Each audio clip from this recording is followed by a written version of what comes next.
안녕하세요. 원자재라면 경제가 쉬워진다. 원자재 월드 11월 8일 화요일입니다.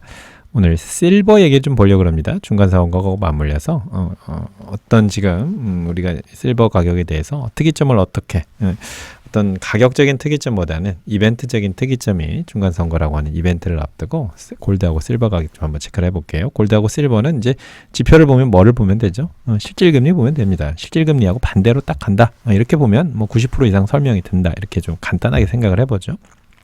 그런데 이것과 관련해 가지고 이제 두 가지 팩터가 있어요. 하나는 골드하고 실버를 높여주는 거는 뭡니까? 리스크입니다. 특히 미국의 리스크입니다. 미국의 리스크가 커지면은 정치적 리스크가 커지든 경제 리스크가 커지든 위험 회피 성향이 커지면 골드하고 실버는 탄력을 받습니다. 그리고 두 번째는 인플레죠. 인플레가 빛나면 골드도 빛나고 실버도 빛납니다. 그래서 우리가 지난 2분기 이후에 작년에 2분기 이후에 골드 빛난다 포인트를 봤고요. 올해 골드 3번의 기회가 온다라는 그 전자책에서도 올해 2분기 이후에 가격이 더 떨어질 것이다, 하향할 것이다 라고 보는 것도 결국은 인플레가 기저효과로 내려갈 것이기 때문이다 라고 봤던 거죠. 두 가지가 굉장히 중요한 영향을 미칩니다. 자, 미국에 이제 중간선거가 다가옵니다. 11월 8일입니다. 오늘이죠. 어제 적은 글이라서 그런데요. 이제 수요일 정도면 결과가 나올 거고요. 하원은 공화당이 승리할 가능성이 높다. 이런 여론조사가 많이 나오고 있습니다. 그런데 아직은 뭐 자산시장은 불안하긴 한데 미국 경제가 아직 탄하기 때문에 지금 뭐 저의 그냥 짧은 생각은 반대반 정도 생각을 해보고 있습니다. 결과 나오면 그때 가서 판단해보면 될 것 같고요. 그런데 이제 만일에 공화당이 승리를 하게 된다 그러면요, 오바마 대통령 1기 때 2010년 미국 중간선거하고 실버 스파이크를 한번 좀 고민을 해보게 되는 거죠. 그때 당시에 어떤 일이 있었냐면 공화당이 하원을 가져갔습니다. 지금하고 좀 비슷해지죠. 공화당이 만일에 승리한다면 이후에 전국은 이제 대혼란에 빠졌죠. 대통령과 이제 하원 간의 이제 차이가 디바이드가 된 거 가지고 분단 정부 이렇게 불렀던 건데, 그래서 2011년에 골드 실버 스파이크가 나옵니다. 굉장히 특별한 해로 기억을 하고 있으실 거예요. 골드 실버 오랫동안 보셨던 분들은 2011년 실버 스파이크, 은 스파이크 가격 급등은 $20 정도 초반이었는데 실버가 $50까지 급등을 합니다. 그래서 굉장히 큰 이벤트를 만들었습니다. 가격 차트를 한번 볼까요? 2008년도 리먼 때입니다. 대략 리먼 사태 터지면서 $8, $10 언더로까지 찍었던 가격이 2011년이에요. 중간선거가 요때쯤에 있었고 여기서부터 $50까지 이렇게 급등을 합니다. 그리고 그 가격은 다음 해까지 해서 $15로 다시 5분의 1 토막 정도 나게 되는 과정을 겪게 돼요.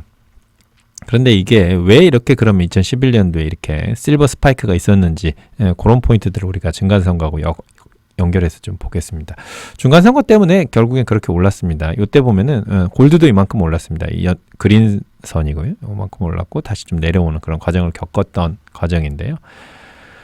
자, 미국에 어떤 일이 있었냐면은 2011년 8월에 미국의 AAA 등급이 AAA 등급이 S&P에서 AA로 신용 등급을 강등을 시킵니다. 그때 당시에 이제 미국 신용 등급이 강등이 되면서 안전자산으로 몰려가고 실버에 대한, 특히 골드에 대비 실버에 대한 투기적인 세력들이 달라붙으면서 이렇게 급등을 하게 됐는데요. 2008년에 리먼 사태 때문에 오바마 정부 빚 굉장히 많이 졌죠. 부실 기업들 지원해주고 경제 위기에 있는 기업들 지원해주고 이러면서 돈 많이 들어갔습니다. 거기에 서민정책, 세금 감면, 뭐 시급 인상, 미국 시급 10,000원을 일군 분이 오바마 대통령이잖아요. 근데 이번에 이제 보면서 우리가 오바마 대통령이 업적하면 뭐가 생각나시나요? 크게 생각나는 게 어떤 게 있습니까? 오바마 케어. 그런 거 말고 또 생각나는 게 뭐가 있으실까요?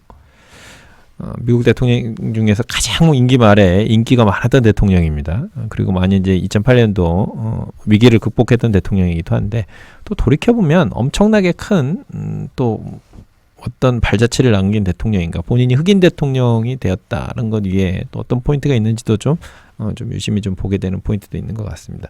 어쨌든 그때 당시에 이제 빚이 늘었고, 그리고 이제 공화당은 이제 하원을 승리를 했고, 그리고 공화당 쪽에서는 이제 좀 빚 좀 갚자, 좀 방만하게 가던 거 좀 줄이자 이런 느낌으로 이제 서로 여야가 대립을 하게 되고, 그러면서 예산안 통과 안 되고 정부 셧다운 되고 이렇게 되면서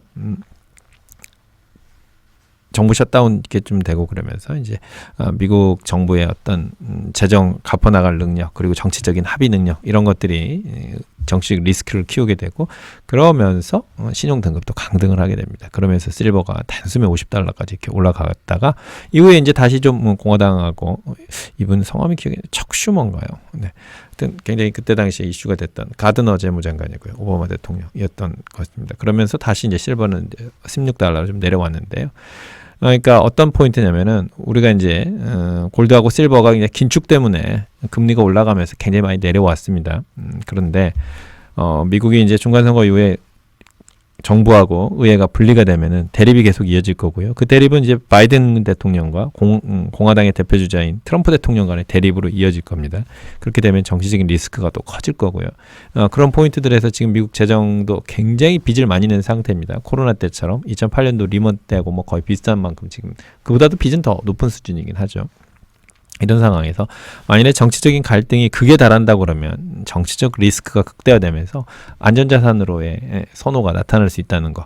그래서 미국의 공화당 쪽에서 이번 하원을 가져가게 되면은 안전자산에 대한 선호가 일부 다시 2010년과 똑같지는 않을 겁니다. 그러나 일부 반영이 될 수 있다는 것도 실버를 통해서 좀 확인을 해보고 있습니다. 그래서 트레이딩 아이디어로는 실버 쪽에서의 지금 약간의 단기적인 업사이드 압력이 지금 생기고 있다는 거 좀 체크를 해봐야 되고요. 만약에 공화당이 하원을 가져간다고 그러고 만약에 상원까지 간다고 그러면 실버에다가 쉽게 쇼치는 인버스 전략으로 가는 쪽은 좀 피하는 게 맞지 않겠는가. 업사이드를 오히려 지금은 좀 생각해 봐야 될 때다. 그런 포인트로 봤습니다. 그래서 2010년도 중간선거 때 하고 그때 당시 2011년 실버 스파이크, 가격 스파이크 우리가 다시 한번 좀 상기해 보면서 이벤트에 의한 가격 변동, 특이점 변동 그런 걸 좀 체크를 해봤습니다. 이 얘기가 그럼 실버가 다시 $50 가냐? 그 얘기를 하는 건 아니겠죠. 그 얘기를 하는 건 아니고요. 지금에 있는 이 업사이드, 단기적인 업사이드 포인트에 대해서 좀 생각을 해볼 필요는 있겠습니다.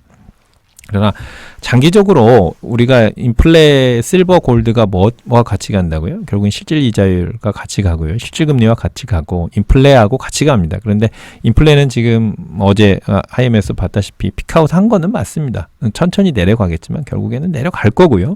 뭐 2, 3년 내에 다시 한 3%대로 내려갈 걸로 봅니다. 그래서 이번 단기에 만일에 실버가 올라가게 된다면 장기적으로 계속 올라가서 $50 간다고 봐야 되나요? 내년에 실버가 $50 간다고 봐야 될까요? 아니면 만약에 실버가 20대 후반으로 20대 중반을 넘어간다고 그러면 나중에는 다시 20대 초반으로 내려올 거다. 다시 18, 19 요렇게 갈 수도 있겠다는 걸 보는 게 맞을까요? 네, 인플레하고 같이 간다. 이런 관점에서 장기적으로는 보면 좋겠고요. 단기적으로는 정치적 리스크와 함께 간다. 이렇게 좀 단기, 중기를 구별하다 보면 투자 아이디에이션이 있을 걸로 이렇게 좀 해석을 해봅니다. 네, 지금까지 원자재 월드였습니다. 원자재를 하면 경제가 쉬워진다. 원자재하고 산업과 경기 이렇게 연결해서 보는 훈련을 하는 곳입니다. 내용이 좋으셨다면 좋아요 부탁드리면서 물러가겠습니다. 늘 함께 해주셔서 감사합니다. 원자재 월드였습니다.